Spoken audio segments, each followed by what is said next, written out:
Hey guys, this is a video to show you how to play chess.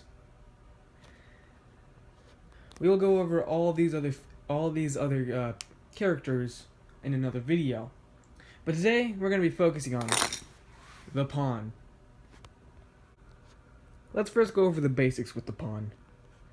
The first thing that you could do with the pawn is, of course, you can move him forward, such like so as I'm demonstrating.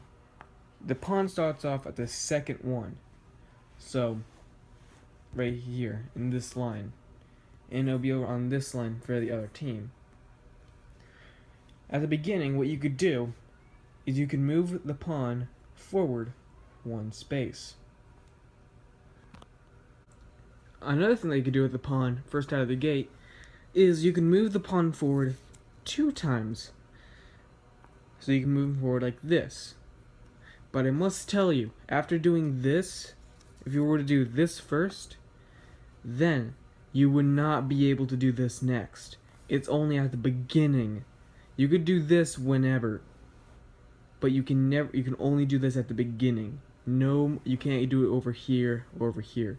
Only at the beginning. The pawn isn't all that useless though. It can also attack, as you could see by how this board is set up already.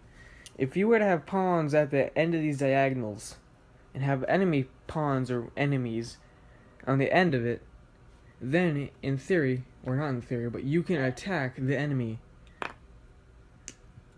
with going a diagonal. But there is a thing. When you are attacking, a pawn cannot attack going forward. So if in reality, if that was happening there, then that means that the enemy pawn can also not be attacking there, which means that you are at a stalemate, and you cannot advance either one of the pawns.